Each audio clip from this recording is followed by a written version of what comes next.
And now to speak with one of the actors, Mika, who's from everywhere, but we're going to call her from Houston right now. And one of the scenes that you actually did here today that Mr. Scott actually acted with you, talk about the technique that he used with you that allowed you to reach the emotion that you needed to actually do that scene, to where everyone in class was awed by what you did. And it was so much different than just the regular static normal scene. Well, first of all, I want to say thank you.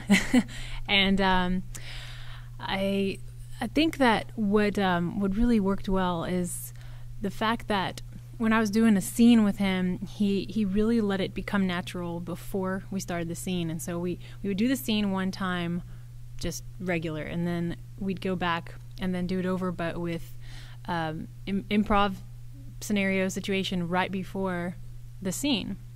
Then we'd go back and do the scene again, but the emotion from the improv from before carries over into the scene and made it different. They both maybe can be well when actors do the scene, without the improv before, but they're different. It kind of depends on what the director is looking for.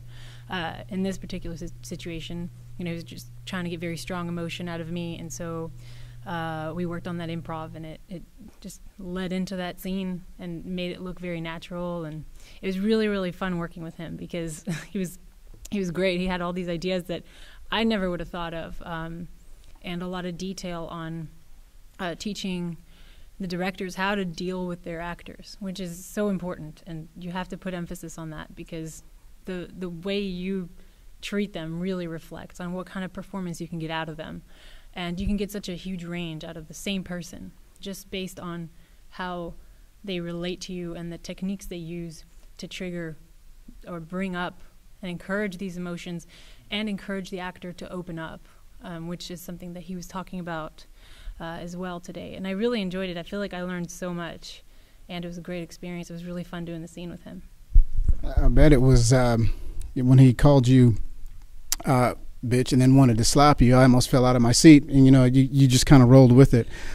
So that particular technique was actually rehearsing and doing an impromptu scene before the actual written scene. Kind of gave you and me as an actor the opportunity to kind of explore the character, and the raw emotion that you actually have from that particular scene you're able to take right into the written scene, and it kind of set us from worlds apart.